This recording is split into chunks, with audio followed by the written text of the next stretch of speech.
دیکھیے اسکولز کے بارے میں الحمدللہ یہ اچھی خبر ہے کہ 15 ستمبر سے مرحلہ وار اسکول یونیورسٹیاں کالجز وغیرہ کھل رہے ہیں۔ یقیناً کھلنے بھی چاہیے، کیونکہ اس سال میں جو طالب علم کا نقصان ہوا ہے، تعلیمی نقصان جو ہوا ہے، وہ یقیناً ریکور کرنا بہت مشکل ہوگا۔ بہت سارے مسائل جو ہیں جو اس ٹینور کے اسٹوڈنٹس تھے، خاص طور پہ جو 10th کلاس تھی یا F S C F A کی کلاسز تھی، یا آگے جو فائنل کلاسز جو ہوتی ہیں یا فائنل سمیسٹرز جو ہوتے ہیں، ظاہر ہے ان کے اوپر رزلٹ کی بیس کے اوپر پھر جو طالب علم ہے اس کی زندگی کی آگے شروعات ہوتی ہیں، اس کے لیے مواقع میسر ہوتے ہیں۔ لیکن اس دفعہ یہ خداوند متعال کی طرف سے تھا کہ کرونا آ گیا، اور کرونا کی وجہ سے سارے معاملات ڈسٹرب ہو گئے۔ لیکن الحمدللہ ابھی کھل رہے ہیں۔ اب سب سے پہلے تو یہ ذمہ داری بنتی ہے اسکول انتظامیہ کی کہ وہ ایس او پیز پر عمل کرنے کی کوشش کرے، اور اس میں ساتھ ساتھ میں یہ کہوں گا کہ جو پیرنٹس ہیں، اگر وہ پیرنٹس تعاون نہیں کریں گے تو اسکولز کچھ نہیں کر سکتے، کالج اور یونیورسٹیاں کچھ نہیں کر سکتے۔ پیرنٹس کو بھی اپنی ذمہ داری اپنے سر لینی پڑے گی، اور اسکول انتظامیہ کو بھی اپنی ذمہ داری اپنے سر لینی پڑے گی۔ بچے سب کے سانجے ہوتے ہیں، اور یقیناً ان کی حفاظت اور ان کی صحت کا خیال رکھنا ہم سب کی ذمہ داری ہے۔ لہذا میں سمجھتا ہوں کہ حد المقدور کوشش کرنی چاہیے کہ ایس او پیز پر عمل ہو۔ الحمدللہ میں یہ بھی دیکھ رہا ہوں کہ جو ہمارے پاکستان کے اندر الحمدللہ جو کرونا کے پیشنٹس ہیں، ان کی تعداد انتہائی کم ہو چکی ہے، اور خاتمے کی طرف وہ بڑھ رہا ہے۔ تو یہ بھی خداوند متعال کا ایک احسان اور شکر ہے کہ بڑے بڑے وسائل والے ملک، جن کے پاس بہت سارے وسائل تھے، وہ ابھی تک اس بحران میں پھنسے ہوئے ہیں، اور ان کے اندر یہ پریشانی موجود ہے۔ لیکن الحمدللہ پاکستان کو اللہ پاک نے اپنی رحمت سے یہ موقع فراہم کیا کہ یہاں سے یہ معاملہ نکل رہا ہے۔ اب بات یہ ہے کہ دیکھیں، ہمیں پہلے بھی عرض کرتا رہتا ہوں کہ ہر قوم کی پریورٹیز ہوتی ہیں، ترجیحات ہوتی ہیں۔ اگر تعلیم ہماری ترجیح ہے تو پھر یقیناً اس کے لیے ہمیں سٹیپس لینے، ہمیں اقدامات کرنے چاہیے۔ ہمارا ملک پہلے ہی جو ہے 27% اس کا جو ایجوکیشن ریٹ ہے، اور جو ایجوکیشن ریٹ کی ہم ڈیفینیشن کرتے ہیں وہ یہ ہے کہ جو شخص اپنے دستخط کر لے وہ پڑھا لکھا ہے۔ ایک تو یہ جو اس کی ڈیفینیشن ہے، اس کے اوپر بھی مطلب ظاہر ہے ہنسی آ سکتی ہے، اور یہ وہ پڑھا لکھا کیسے ہو گیا بھی اگر آپ وہ دستخط کر لیں؟ اس کا ویژن کیسے بنے گا؟ وہ چیزوں کو دیکھے گا کیسے؟ وہ چیزوں کو سیکھے گا کیسے؟ لہذا یہ تعلیم جو ہے پاکستان کے اندر، اس کو اگنور کیا جا رہا ہے۔ ہمارا تعلیمی نظام جو ہے وہ بھی ٹھیک ہونا چاہیے۔ ہمارے تعلیمی نظام میں بہت ساری جہتیں اور سمتیں ہیں، ہم کسی بھی جگہ پہ ایک اکٹھے نظام میں موجود نہیں ہیں۔ ہمارا ہر کالج، ہر سکول، ہر یونیورسٹی اپنی الگ سے پروڈکشن دے رہی ہے۔ اس کی پروڈکشن دوسری یونیورسٹی سے مختلف ہے، اس کا سٹائل دوسری یونیورسٹی سے مختلف ہے۔ تو ان چیزوں کو یکساں ہونا چاہیے تاکہ معاشرے کے اندر ایک یکسانیت پیدا ہو سکے۔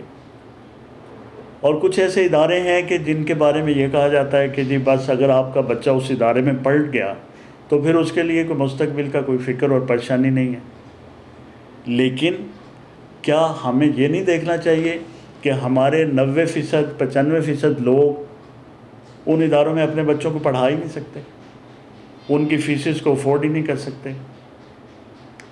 تو ان کو پھر ہم اس ملک کا حصہ کیسے بنائیں گے؟ ان کی سروسز، ان کی صلاحیتوں سے ہم کیسے فائدہ اٹھائیں گے؟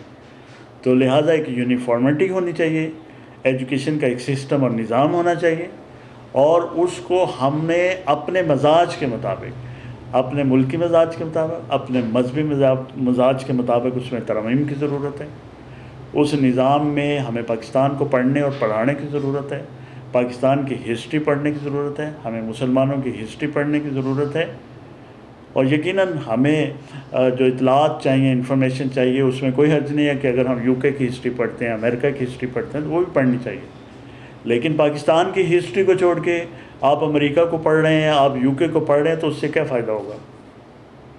اسے صاف نظر آتا ہے کہ ہمارا تعلیمی نظام ابھی بھی غلامی کی ان زنجیروں میں الجھا ہوا۔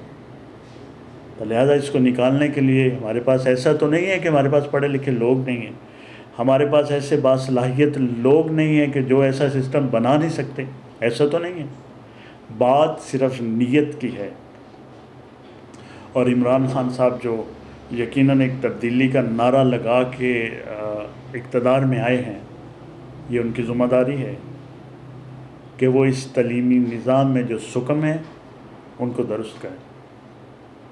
اگر میں یہ سمجھتا ہوں کہ والدین، پیرنٹس اگر بچے کو اس کی تعلیم مکمل ہونے کے اوپر کو 20-30 لاکھ یا 50 لاکھ یا کروڑ روپیہ بھی دے دیتے ہیں، اس کی کوئی اہمیت نہیں ہے، اس کی کوئی ویلیو نہیں ہے، اس سے اس کا کوئی مستقبل نہیں بنتا۔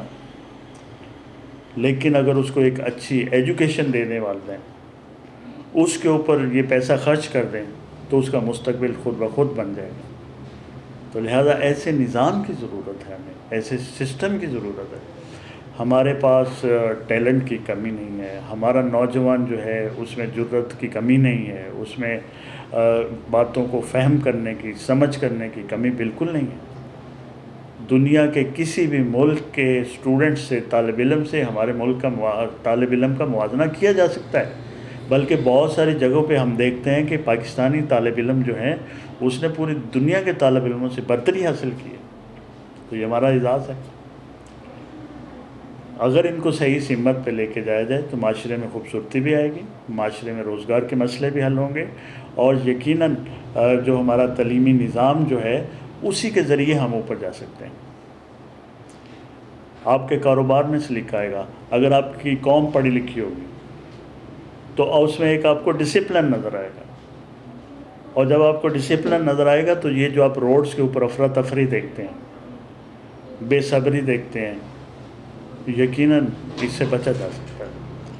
تو میں سمجھتا ہوں کہ یہ اچھی خبر ہے کہ ہمارا جو یہ نظام ہے اس کو کھلنا چاہیے تھا اور اس کو کھولا گیا، لیکن اگرچہ اس کو تھوڑا پہلے کھولا جا سکتا تھا، کھولنا چاہیے تھا، لیکن اب بھی کھولا گیا۔ اب اس کے اوپر جو تلوار لٹکائی گئی ہے کہ جناب اگر SOPs پہ عمل نہ ہوا تو دوبارہ سے اس کو بند کر دیا جائے گا، کوئی حرج نہیں ہے، ٹھیک ہے، متوجہ کرنے کے لیے بعض دفعہ ایسی باتیں کی جاتی ہیں، لیکن میرا خیال ہے اور میں سمجھتا ہوں کہ انشاءاللہ ہمارا جو اب یہ تعلیمی سسٹم ہے، ہمارے اسکولز، کالجز، یونیورسٹی اب یہ ریگولر ورک کریں گے، اور ان کی اب ذمہ داری ہے کہ طالب علم کے اوپر محنت کریں، ان کی جو ڈیفیشنسیز رہ گئی ہیں، جو ان کی کمزوریاں رہ گئی ہیں، ان کو پورا کرنے کی کوشش کریں۔ اور اسی طرح والدین کی بھی یہ ذمہ داری ہے، والدین کو بھی اس موقع پر اپنے اسکولز، اپنے کالج اور یونیورسٹی سے مکمل تعاون کرنا چاہیے، ان کی پالیسیز کے ساتھ، ان کی ٹائمنگ کے ساتھ والدین کو ایڈجسٹمنٹ کرنا پڑے گی، والدین کو اداروں کا احترام کرنا پڑے گا۔ اگر والدین اداروں کا احترام کریں گے، اداروں کے واجبات وقت پہ ادا کریں گے، تو یقیناً ادارے بھی ان کے لیے محنت کریں گے، اور یہی وہ راستہ ہے جس پر ہم چل کے انشاءاللہ جو اپنی تعلیمی ڈیفیشنسی جو کرونا کی وجہ سے ہوئی اس کو ریکور کر سکتے ہیں۔